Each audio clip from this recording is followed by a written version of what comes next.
African snail farming is too profitable and some people are abusing it to make insane amounts of cash. For example, if you start an operation with just 500 snails and wait 2 years, you can generate $150,000. That's stupid. Anyways, there is also a dark side to the snail farming industry, due to which not all snail farmers are able to earn this much. Some of them actually make a measly $100 per month, for example, but it doesn't have to be that way. So we'll now look at the snail farming industry in detail and uncover the dark side. And I'll also explain how it's possible to make $150,000 off of 500 snails. The first thing I wanna mention is that there are a lot of variables in snail farming. Here in Europe, for example, people usually farm escargots, which is just a fancy word for edible snails, in open fields that are protected against potential intruders. In Africa, though, it's a whole different story. There are 4 main farming methods and 3 popular snail species. The snails are Achatina achatina, Achatina fulica, and Achatina marginata. These are all commonly referred to as the gulls, or giant African land snails. Then we have the farming methods. First are green or net houses, second are concrete pans, third is free-range farming, and fourth are wooden boxes. Now, whichever snail housing and whatever snail species you choose, it's important to provide them with enough dry leaves and stuff so that the snails can hide under it and feel comfortable. It's also important that the snails aren't in direct sunlight, otherwise it leads to all sorts of problems and reproduction rates close to zero. The environment should be kept humid all year round to maximize the production potential, as snails don't lay eggs in the dry season. And it's also advisable to properly treat the soil you're gonna be using, because snails don't like parasites, ants, or otherwise contaminated soil.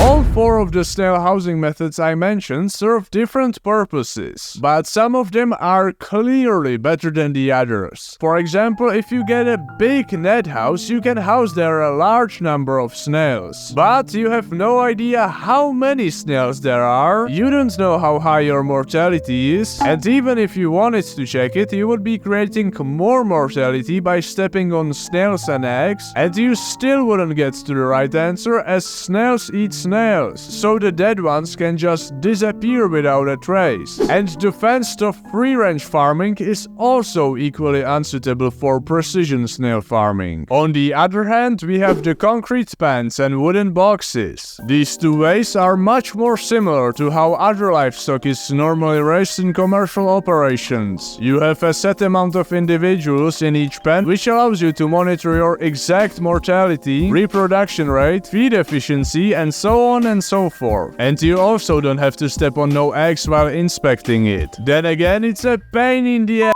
to pay for and build all these pans, and if you wanna have a proper commercial farm, you have to have loads of them. And here is where the dark side of the African snail farming industry comes in. It's called spreading misinformation, unknowingly or worse, for a person's own benefit. And as funny, pathetic, or whatever it seems, the misinformation in the snail industry is wild. Sometimes all it takes is just to watch one random YouTube video to get a proper dose of it. For example, yesterday I found out that drinking the snail bluish water, aka snail blood, has an extremely positive effect on your own blood production, and you can feel it within mere minutes of drinking the snail blood. Highly questionable, to say the least. Anyways, let's look at the 3 popular snail species, because the differences between them also influence how much money you can make. Now, I could talk about how to distinguish them by looking at the tip of their shell and yada yada, but that's not important. What's important is how many eggs they lay. The answers are: Achatina marginata lays up to 40 eggs per clutch, but more like 10 or 20 when pushing it. The Achatina species lays a couple hundred eggs per clutch, namely about 200 to 500. And Achatina fulica lays about the same amount as Achatina. All of these species species lay about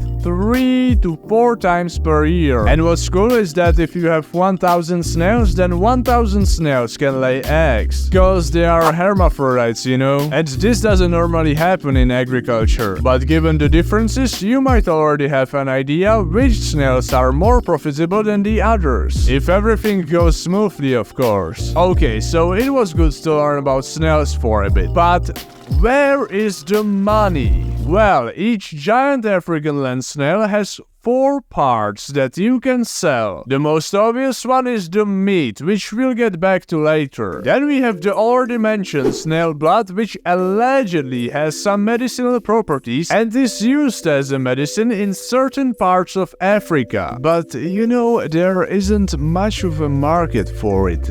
Yet, I guess. The snail shells, on the other hand, are an interesting product to farmers. Because the shells contain a lot of calcium, you just need to grind them up and voila, you have a great source of calcium for your farm animals. We also have snail slime, which, as you might have already heard, is a crazy expensive ingredient in the cosmetics industry. Now, I don't wanna be repeating other videos on this topic, but if you would for whatever reason like to buy 1 liter of legit snail slime, you better prepare at least 900 American. I'm sure that there are questionable places where you can get it cheaper and that the price is gonna drop when the market is saturated, but until then 900 is still far better than the 60,000 that this company is charging for it. The reason behind the high price tag is that snails only produce moderate amounts of slime, and farmers usually harvest the snails after about 3 to 4 milkings. And the time has come to look at the meat. From the nutritional value standpoint, snails are average.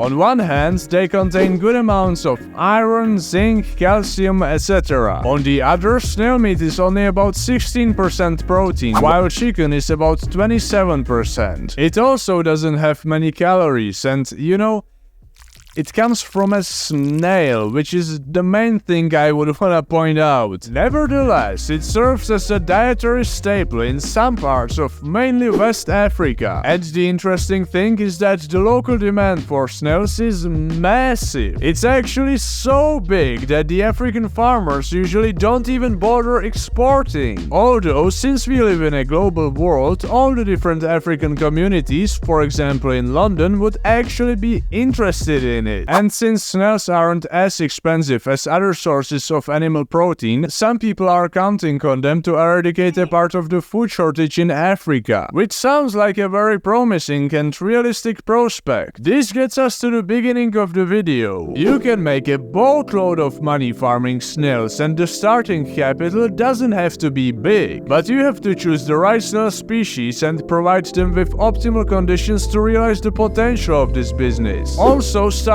a big commercial operation is expensive, but I guess everyone can incrementally get there. And if you are still wondering about the $150,000 from 500 snails, which I heard about from Katie Samuel, who is a commercial snail farmer, then here is some simple math. Let's assume that a medium-sized snail costs 50 cents. You start with 500 snails. They grow and start laying eggs in about 9 months. I'm really simplifying the numbers, okay? Every snail lays 250 eggs. And with a 20% mortality rate, 200 of them actually hatch and mature. So after 18 months, we have 10,500 mature snails and 20,000 maturing snails, cause snails lay eggs about every 3 months. And it just skyrockets from here, because now you have 10,500 snails, each laying 250 eggs. This will leave you with 2,100,000 mature snails if you were to raise them all with 20% mortality. And then if you were to sell 2 million snails for 50 cents each, you've generated $1 million! And that's only from selling the meat, not the slime, which is actually regarded as the most profitable part of the whole snail business. By the way, I've read somewhere that the margins for snail farming are about 40 to 60%, which is bonkers. So there you have it, farming snails is stupidly profitable. This wasn't financial advice, and thanks for watching.